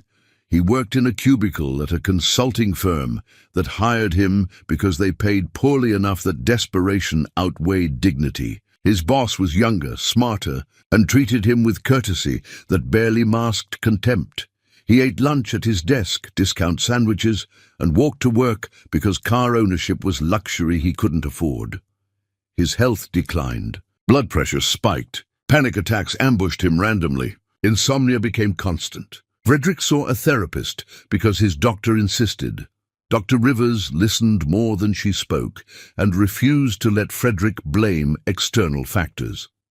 You talk about Simone stealing from you, but you don't talk about what you stole from your family. I didn't steal. You took their time and gave back absence. You took their support and returned criticism. That's theft. Mr. Leonard, you stole years they'll never get back and convinced yourself that providing financially meant you didn't owe them emotionally. The words hit harder than any financial loss. Frederick wanted to argue but couldn't because Dr. Rivers was right. He left therapy feeling worse, which Dr. Rivers called progress. Uncomfortable means you're confronting truth. Frederick drove past Rosefield Academy one night, maybe intentionally, maybe not. The building glowed with evening activity. He parked across the street, watching Barbara move past windows. She looked content, settled, purposeful. She laughed at something, threw her head back in genuine amusement, and Frederick felt jealousy so sharp it hurt. Jealousy of the man she'd once laughed with before he'd killed joy through neglect. Elias appeared beside Barbara, then Precious carrying artwork. They were a family without him, complete, thriving, unburdened by his absence, possibly improved by it. He'd been surgically removed like cancer, and they'd healed.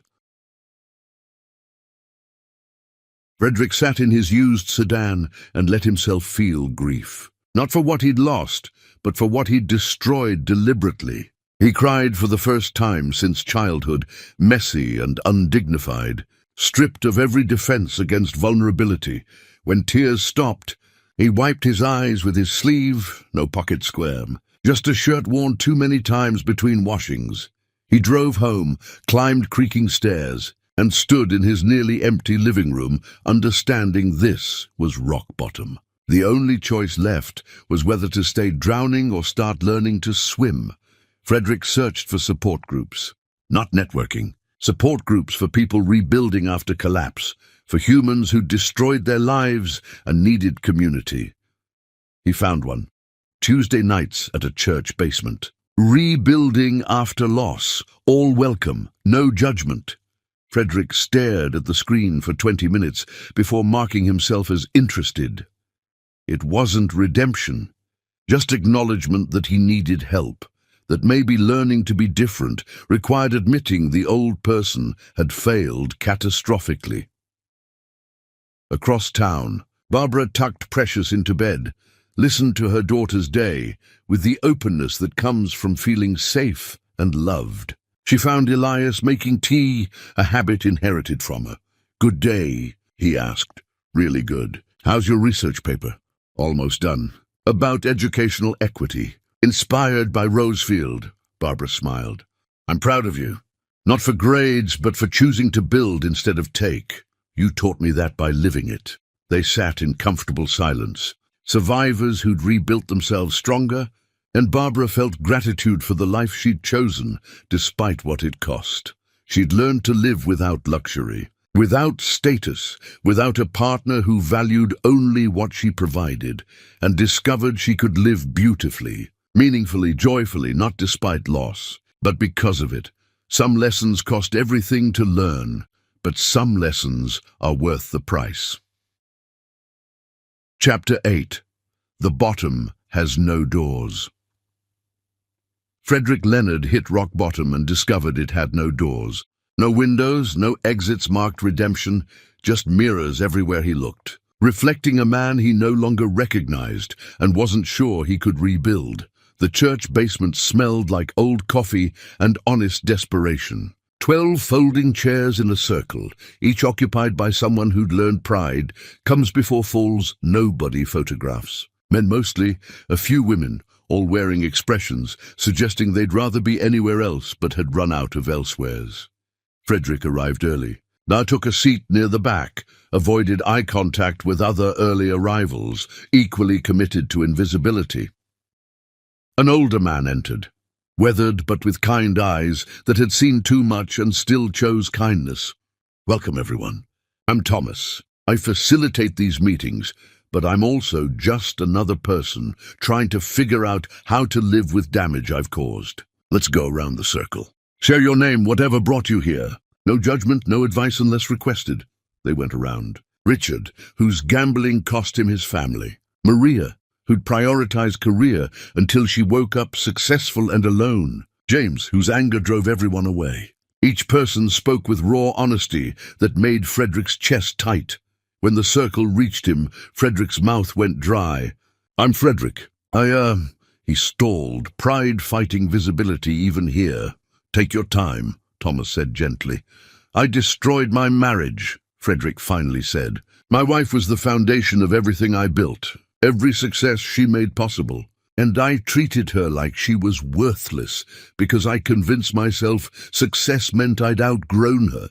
I humiliated her publicly, gaslit her privately. My kids went with her, which they should have, because I was a terrible father and worse husband. I told myself providing money meant I didn't owe them time or respect." The group listened without interrupting, giving Frederick space to speak things he'd never articulated. Now everything's gone. The business collapsed. My friends disappeared. I lost everything I thought defined me. And the worst part is I deserve all of it. Every consequence. Because I chose this. I chose ego over love, image over integrity, and destroyed people who'd done nothing except believe in me. Thomas spoke first. "Thank you for that honesty, Frederick. That takes courage." Richard nodded. "The hardest part is living with what you did when you can't undo it." "Do they know you're trying to change?" Maria asked. Frederick shook his head. "No, and they shouldn't have to know. They've moved on. I don't have any right to intrude. Change isn't about earning forgiveness," James said. "It's about becoming someone different, regardless of whether anyone witnesses it." Frederick attended every Tuesday meeting after that. Showed up even when he didn't want to, especially then. Because showing up when difficult was how you built different habits. He started journaling, letters to Barbara, Elias and Precious he never sent but needed to write. Apologies that couldn't fix anything but articulated understanding of what he'd broken. "Dear Barbara," he wrote one night. "I don't know if you think about me anymore. You probably don't. Why would you? But I think about you constantly. About the woman who worked 2 jobs so I could finish my certifications. About nights you helped me prepare presentations because you believed in me. About how I repaid your faith by deciding you were beneath me. I wish I could tell you I've changed. But change measured in months means nothing against damage measured in years. I'm trying. Not for you. You don't owe me anything. But for myself, because living as the person I became is unbearable. I don't expect forgiveness. I just wanted to say you were right about everything, and I was wrong about all of it. Frederick." He folded the letter, tucked it into his journal, knowing he'd never send it because sending would force Barbara to process feelings she'd probably moved past. Therapy with Dr. Rivers became spaces where Frederick confronted inherited patterns. His father had measured love in financial provision, worked constantly, been emotionally absent. Frederick had absorbed that lesson completely without questioning it. "Your father did the best he could with the tools he had," Dr. Rivers said. "But you don't have to use the same tools. How do I build differently when I've already destroyed everything?" Build for yourself first. Become someone whose company you can tolerate. The rest follows, or it doesn't. Frederick began volunteering at a food distribution center on Saturdays, not for image rehabilitation, but because the work was physical and immediate. He loaded boxes, sorted donations, carried bags for elderly people who'd lived harder lives and complained less. A woman named Gladys worked beside him most Saturdays, sorting canned goods with practiced efficiency. Elderly, wrinkled, wearing mended clothes. She smiled genuinely at everyone, remembered names, asked about grandchildren. "You're new to this?" Gladys observed one Saturday. "Yeah, trying to figure some things out." "Figured anything out yet?" Frederick considered lying, but something about Gladys made dishonesty impossible. "Just that I wasted a lot of years being someone I shouldn't have been." "Well," Gladys said, handing him another box, "at least you figured it out while you still got years left to be someone different. Some folks never get that far." Her words stuck with Frederick longer than therapy insights. Maybe transformation wasn't dramatic change, but incremental shifts, daily choices to be marginally better. Understanding consistency mattered more than intensity. He stopped checking social media, cancelled subscriptions to magazines he'd only read to feel cultured, deleted apps designed to make him feel inadequate through comparison. He simplified existence to essentials: work, therapy, support group, volunteering, sleep when possible. His apartment remained sparse by choice now. He didn't accumulate possessions because they no longer felt like proof of worth.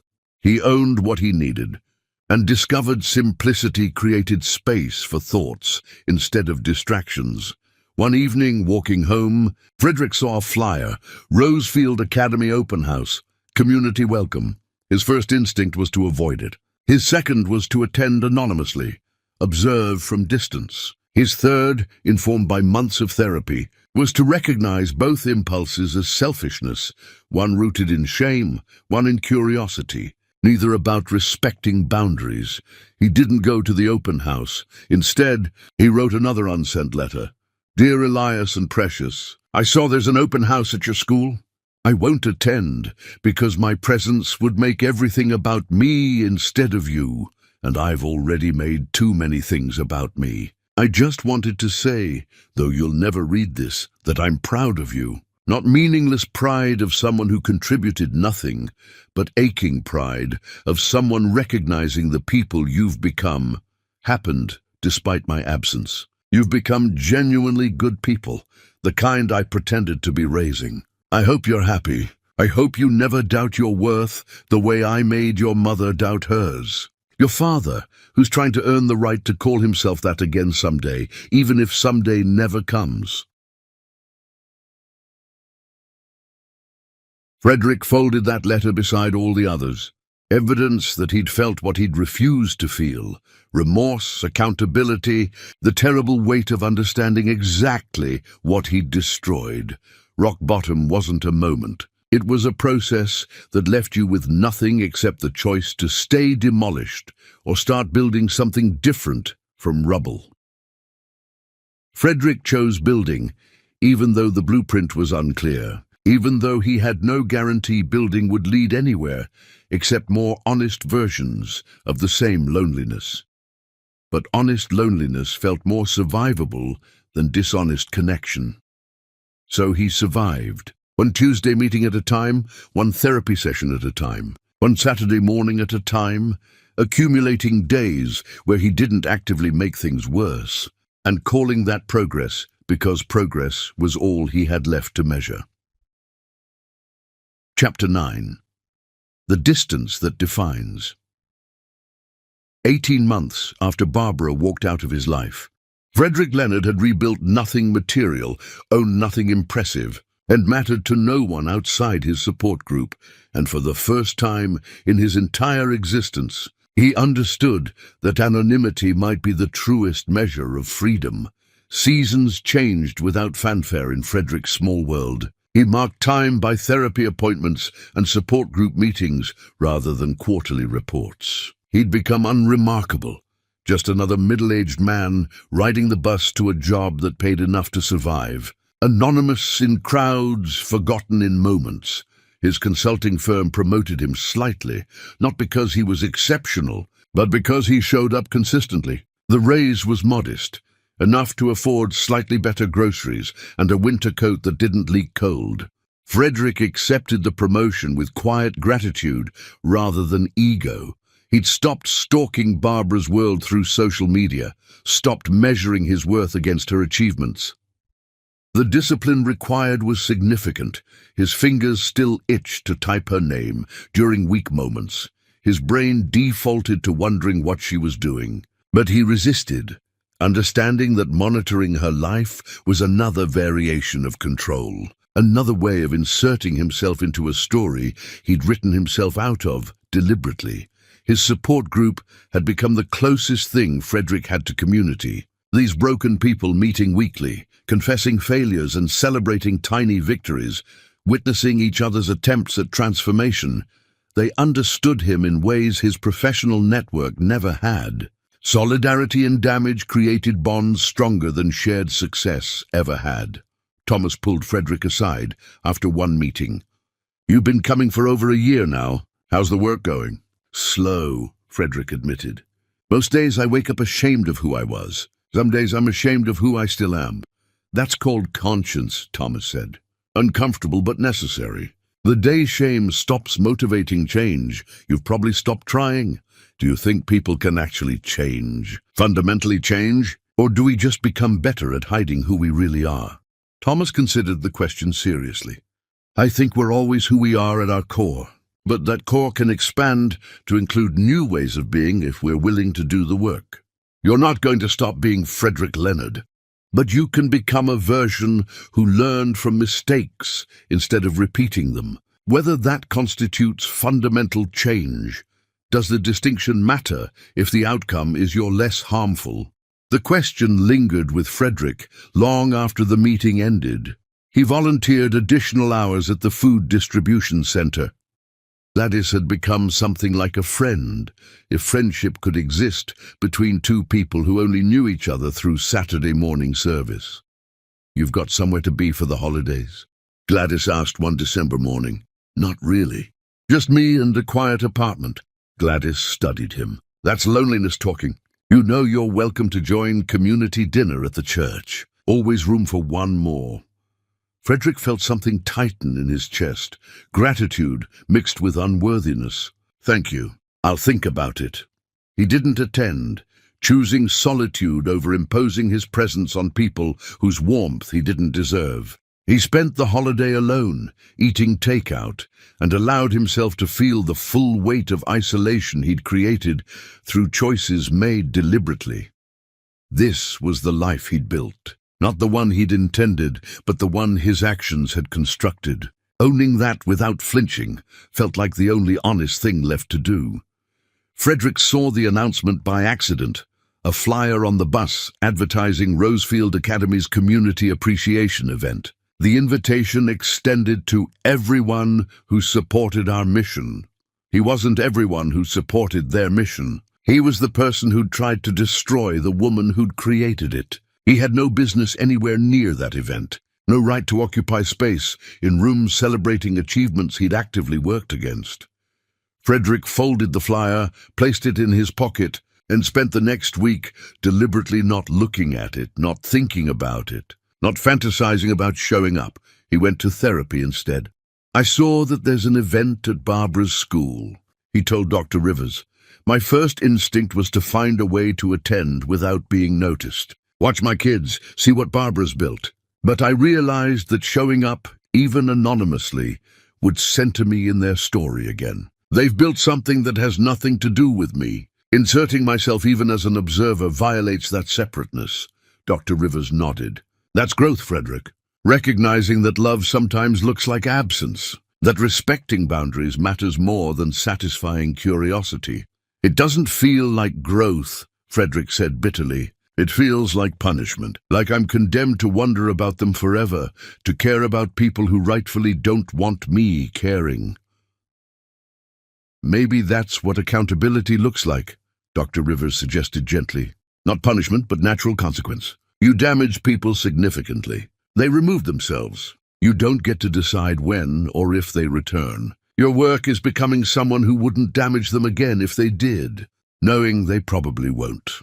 The truth carved itself into Frederick's consciousness. Uncomfortable and unavoidable, he didn't go to the appreciation event, didn't drive past the school. He stayed home, went to work, attended his support group, volunteered his Saturdays, and existed in the small circumference of a life he was slowly rebuilding. Richard from support group called him unexpectedly one evening. "Hey man, few of us are getting together for coffee tomorrow. Thought you might want to join."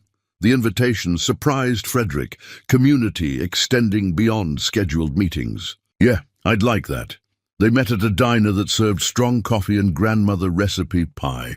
Frederick sat with Richard, James, and Maria, listening to them talk about jobs and struggles and small victories, and realized this was fellowship he'd never experienced during his success days. These people didn't care about his former status or current shame. They just accepted him as another person trying to survive the damage they'd caused. "You've been quiet," Maria observed. "Everything okay?" Frederick stirred his coffee. "Just thinking about how much time I wasted building a life that looked impressive instead of one that felt meaningful. You all are the closest thing I have to friends, and I met you by admitting I destroyed everything." "There's something darkly funny about that." "Nothing dark about it," James said. "We trust each other because we've all admitted we're capable of damage. That's more honest than whatever pretend friendships exist between people pretending to be perfect." They stayed for hours, talking and laughing and existing in authentic connection, and Frederick felt something he'd almost forgotten: belonging. Not performative belonging, but genuine acceptance. He walked home through winter streets, cold air burning his lungs, and felt something like peace. Not happiness. He wasn't sure he deserved happiness, but peace in knowing he was doing the work of transformation without guarantee of reward. Frederick passed the church where his support group met, remembered Thomas's words about change being more important than redemption. He didn't need Barbara or Elias or Precious to forgive him for his work to matter. He needed to become someone whose absence from their lives was a gift rather than a deprivation. He returned to his apartment, pulled out his journal and wrote one final unsent letter. "I won't write any more after this, not because I don't think about you, I do constantly, but because these letters have become about me processing my guilt rather than genuinely caring about your well-being. You deserve better than being supporting characters in my redemption narrative. You deserve to exist completely separate from my journey. I hope you're happy. I hope you've forgotten me except as a cautionary tale. I hope your lives are so full of love and purpose that I'm nothing except an occasional memory of what to avoid becoming. Be happy, be free. That's my final wish, and then I'm letting go. Frederick." He closed the journal, placed it in a drawer, and meant it when he said he wouldn't write more. Some stories don't get neat endings. Some relationships don't resolve into forgiveness. Some people have to live with being the villain in someone else's story, and growth means accepting that without demanding absolution. Frederick was learning to live in that space, not heroically, just persistently, one difficult day after another. Becoming someone different, not because different guaranteed better outcomes, but because staying the same guaranteed continued harm. The night of Rosefield's appreciation event arrived. Frederick stayed home, ate dinner alone, watched television he didn't care about, and resisted every impulse to drive past the school. He went to bed early, slept fitfully, woke to another ordinary day, and understood that this was accountability, not dramatic consequences, just the quiet absence of people who rightfully wanted nothing to do with him, and the work of becoming someone different without promise that different would ever matter to anyone except himself.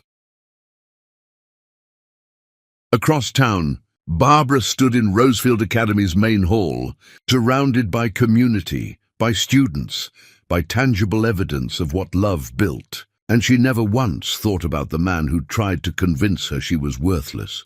She'd moved so far beyond his damage that he'd become irrelevant, and that irrelevance was the greatest possible outcome, not for Frederick's sake, but for hers. Some endings are defined by presence. Others by absence so complete it becomes its own form of closure. Frederick was learning to live in that absence, to make peace with irrelevance, to understand that transformation without witness might be the purest kind. And though he didn't know it yet, that understanding would soon be tested in ways he hadn't anticipated. But tonight, he simply existed, separate, silent, working on change nobody would see, and discovering that invisible growth might be the only kind that actually mattered. Chapter 10. The Rain That Washes Nothing Clean. Barbara Norris stood at Rosefield, Academy's main entrance, as the last guests left the appreciation night, rain drumming against the windows, and she felt the weight of Frederick's final letter in her pocket like a stone, not because it moved her, but because it forced her to decide whether some ruins deserved to be revisited. The letter had arrived 3 weeks ago. No return address. Just Frederick's handwriting she'd recognize anywhere, even after years of separation.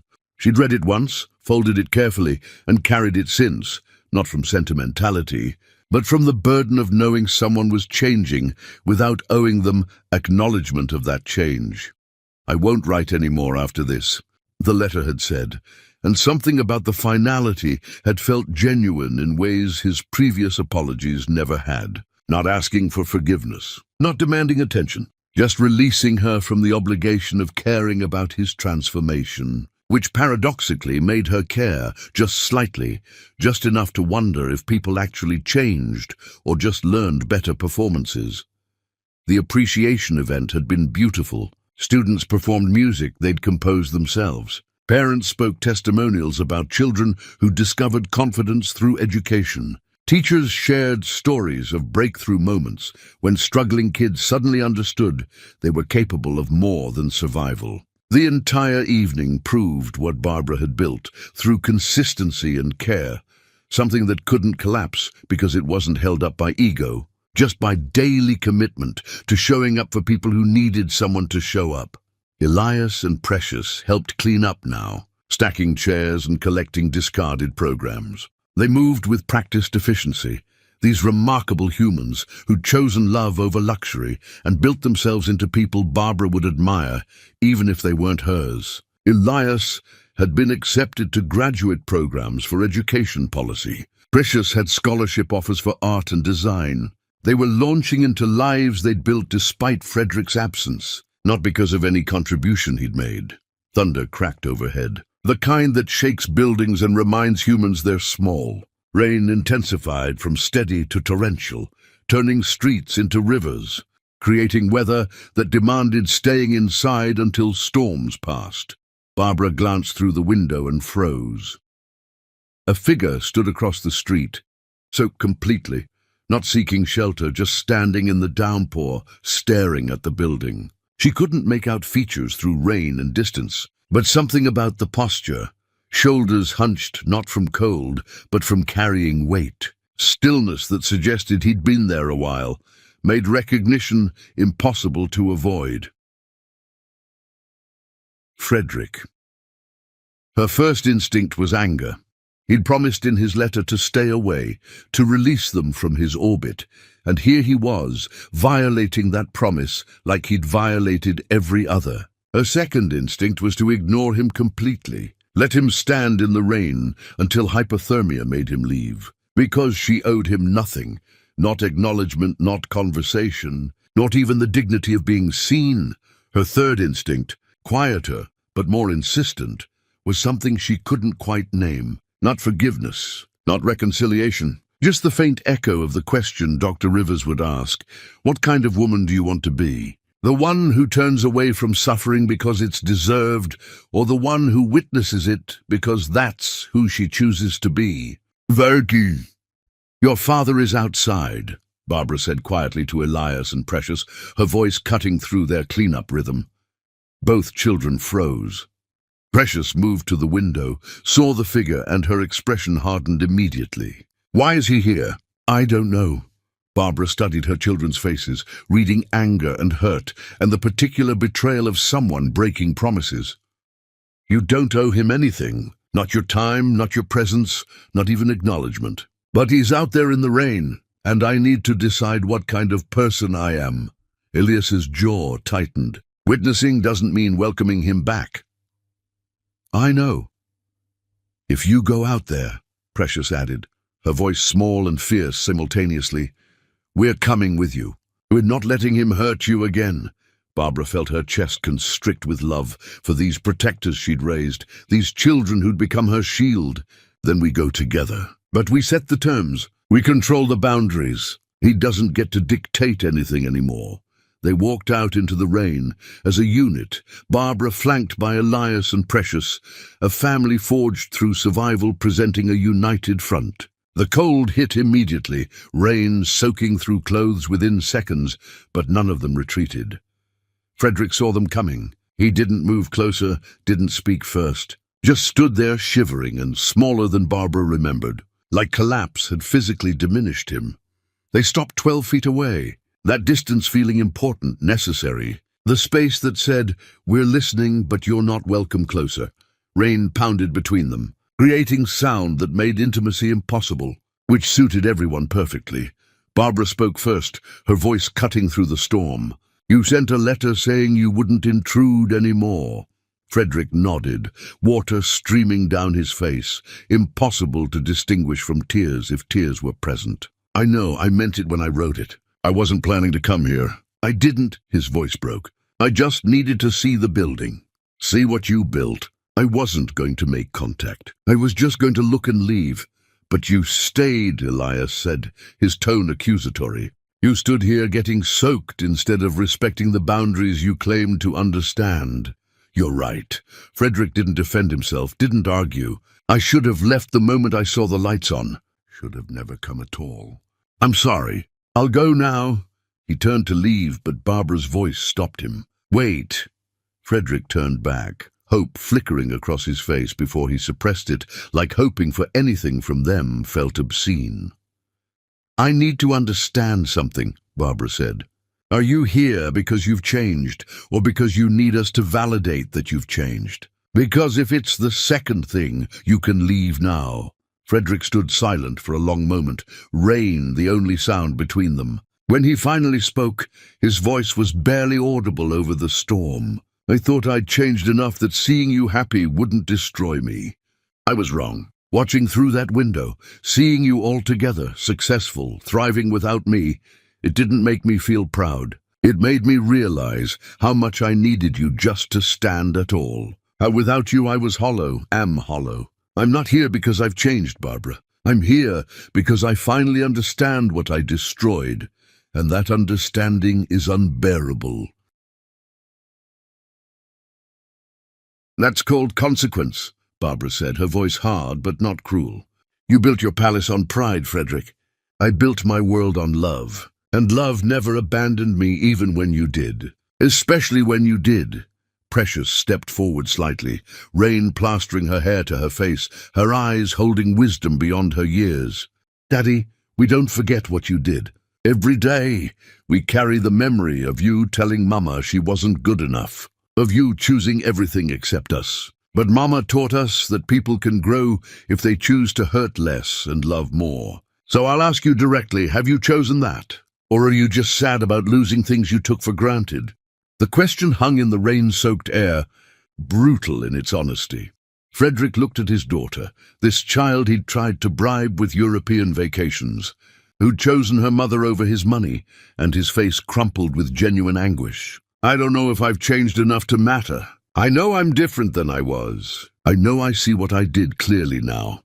How I weaponized your mother's love, how I taught you that worth came from wealth. I know I was monstrous in ways I called success. But knowing and changing, those aren't the same thing. And I don't expect you to witness my attempts or validate my effort. I'll spend whatever time I have left trying to become someone worthy of being in the same room as your respect. Not your love, not your forgiveness, just your respect. Even though I know I'll probably never earn it."